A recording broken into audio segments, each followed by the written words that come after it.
नमस्कार, मी पंजाब डक. आज आहे 18 जुलै 2026.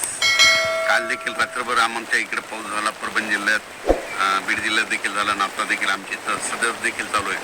तर राज्यात आज 18 तारखेपासून आणखीन काय परिस्थिती राहणार आहे, तर आज 18 जुलैपासून राज्यातला आणखीन आज दुपारनंतर म्हणजे काही काही ठिकाणी दुपार 3च्या नंतर पुन्हा आणखीन पावसाचा जोर वाढत जाणार आहे म्हणून हा अंदाज लक्षात येतात. खास करून तुम्हाला एक सांगू इच्छितो की सोलापूर जिल्हा, बीड जिल्हा, लातूर जिल्हा, धाराशिव जिल्हा, सांगली जिल्हा, त्याच्यानंतर सांगलीमध्ये आटपाडी, पंढरपूर, सांगोला या परिसरामध्ये काय झालं, पाऊस कमी होता. पण ह्या जिल्ह्यातले सर्व शेतकऱ्याला सांगू इच्छितो, तुम्ही घाबरू नका. आणखीन जवळपास 4-5 दिवस 25 तारखेपर्यंत म्हणजे यात्रेपर्यंत, पंढरपूरच्या यात्रेपर्यंत चांगला जोराचा पाऊस पडणार आहे. म्हणून धाराशिव जिल्हा, लातूर जिल्हा, बीड जिल्हा, त्याच्यानंतर सोलापूर जिल्हा, सांगली जिल्हा, त्याच्यानंतर आटपाडी, सांगोला त्या परिसरातले शेतकऱ्यांना अंदाज लक्षात द्यायचा. बारामतीकडे देखील चांगला पाऊस पडणार आहे, फलटणकडे देखील चांगला पडणार आहे म्हणून हा अंदाज त्या शेतकऱ्यांनी देखील लक्षात द्यायचा.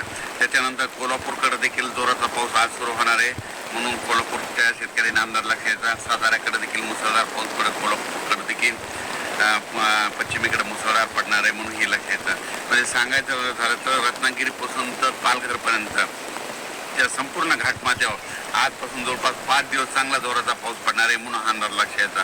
पुण्याकडे देखील आज जोरात पावसाला सुरुवात होणार आहे. मुंबईला देखील जोरात पाऊस पडणार आहे ह्या 5 दिवसामध्ये म्हणून हे मुंबईकरांनी अंदाज लक्षात यायचा. नाशिकला, त्र्यंबकेश्वर त्यांनी देखील अंदाज लक्षात यायचा. मराठवाड्यात देखील आज दुपारच्या, आता तर सध्या मराठवाड्यामध्ये परभणी जिल्ह्यामध्ये पाऊस चालू आहे. तर आणखीन तुम्हाला एक सांगतो, आज दुपारच्या नंतर परत जोराचा पाऊस पडणार आहे म्हणून रात्री देखील जोराचा राहणार आहे म्हणून हा मराठवाड्यातल्या शेतकऱ्यांना अंदाज लक्षात यायचा.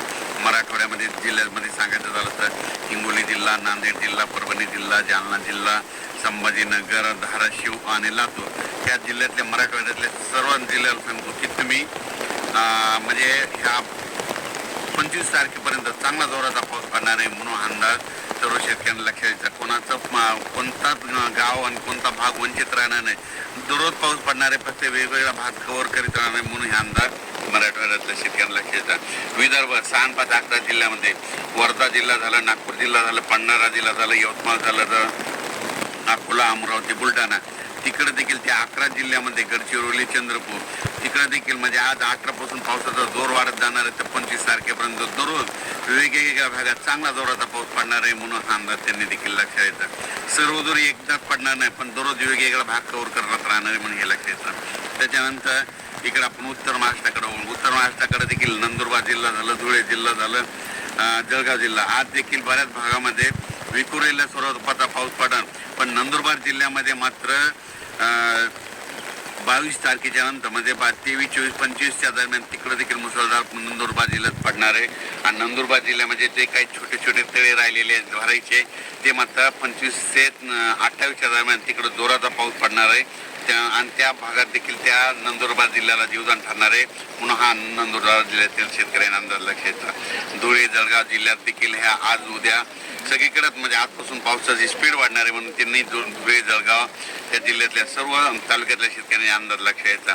म्हणजे सांगायचं झालं तर आज 18 तारखेपासून 25 तारखेपर्यंत असाच पावसाचा दररोज वेगवेगळ्या भागामध्ये त्या धुळे जिल्हा, नाशिक जिल्हा, जळगाव जिल्हा, आणि नंदुरबार त्या भागात पाऊस पडणार त्यांनी अंदाज लक्षात द्यायचा. त्याच्यानंतर आता वळू तिकडं संभाजी